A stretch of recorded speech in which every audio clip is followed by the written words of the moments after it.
You're listening to Decisive Point, a U.S. Army War College Press production focused on national security affairs.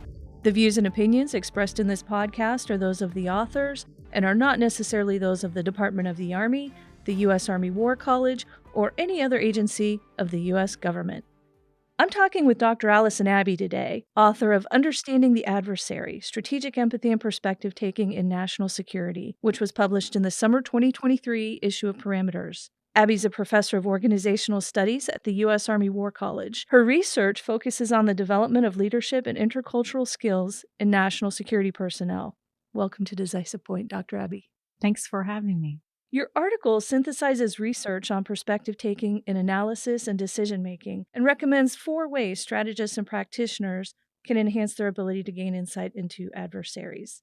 Will you please explain perspective taking in the context of strategic empathy? Sure. So strategic empathy had been talked about in terms of understanding adversaries and competitors and being able to better anticipate their actions. And in psychology, the topic of empathy has been more in the context of helping relationships between clinicians and patients or clinicians and clients in the context of mental health. And so there's a rich literature on empathy, but in a slightly different context than in the national security arena. In psychology, empathy is talked about in terms of empathic concern for the other person or party, motivation to engage in empathy, and then perspective taking.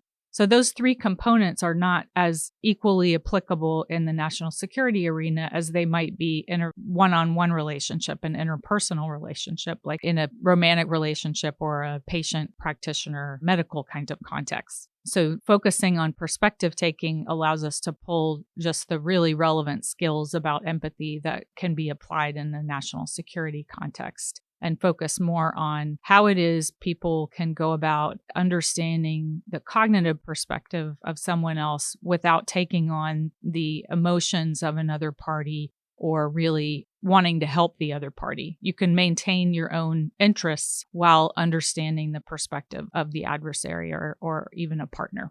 How can leaders and strategists develop perspective taking as a skill?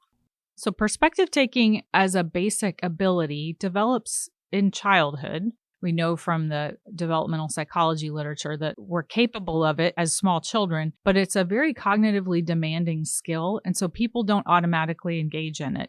Your default is to use your own perspective, and then you only take on someone else's perspective with additional cognitive effort. And so even though people have the capability to do it, they aren't necessarily applying it in day-to-day life. And so it takes a lot of intention to use perspective taking and to get better at understanding other people's perspectives.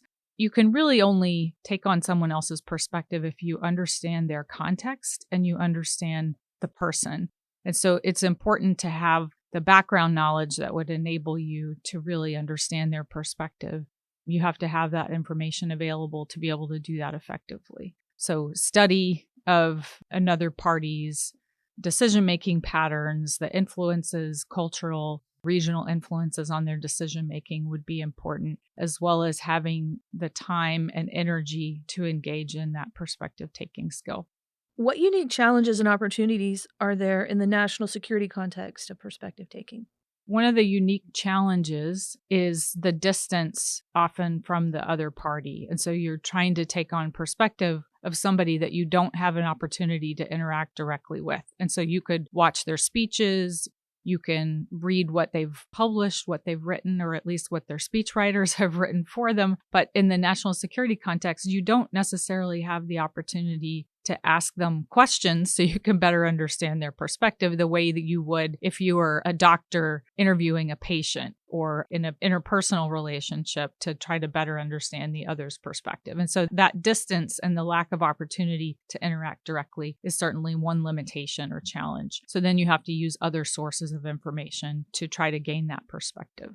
I think one of the unique opportunities that we haven't always engaged in this context is that perspective taking can really help make better decisions and choose among courses of action. So if you understand the other party, whether it's an individual foreign leader or it's a local population in a village and you're trying to help them counter terrorism influences in their community, you have to understand what they care about, what they're motivated by, what their interests are in order to make better decisions about how to interact with them and how to advance U.S. interests.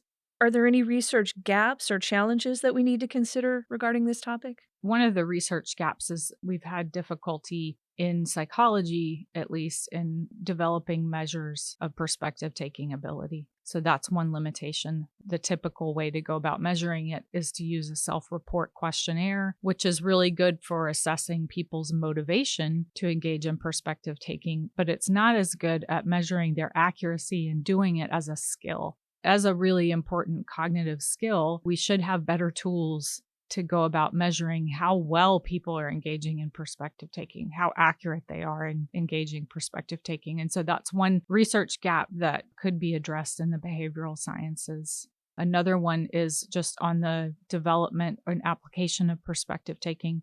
How is it that we can encourage practitioners to engage these skills as they're acquiring other skills at the same time? I've talked about it in the article in terms of its relationship to systems thinking, which is another important cognitive skill set. Cross-cultural competence is another area where there's intersection. And so then how do we develop this skill in practitioners at the same time that they're developing these other important skills that are applicable to their work?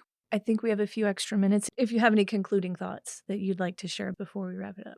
One of the interesting areas for further research is looking at various tools to develop perspective-taking skill. And so there's some interesting research in college students, at least, that shows that reading literary fiction is one way to develop perspective-taking. Literary fiction helps you take on the perspective of the characters in the novel and can help people develop perspective-taking. And it doesn't develop from just watching movies or reading popular fiction. There's something about the challenging nature of literary fiction and requiring cognitive effort and really diving into characters that seems to help. There's limited research on that, but that's really one interesting avenue. Another is studying history, of course, is one way to develop better perspective-taking skills. So there might be some interesting research avenues for that as well. Those are two good ways of potentially developing that people can use in their own free time. As reading is one common hobby. So directing people to the kinds of sources that might help them develop the skill set and understanding how that develops would be an interesting area for further research. Listeners, you can read more about perspective taking and empathy at press.armywarcollege.edu. Look for Volume 53, Issue 2. Dr. Abbe, thank you so much for making time for me today. This is really interesting. Thank you so much. If you enjoyed this episode of Decisive Point and would like to hear more, you can find us on any major podcast platform.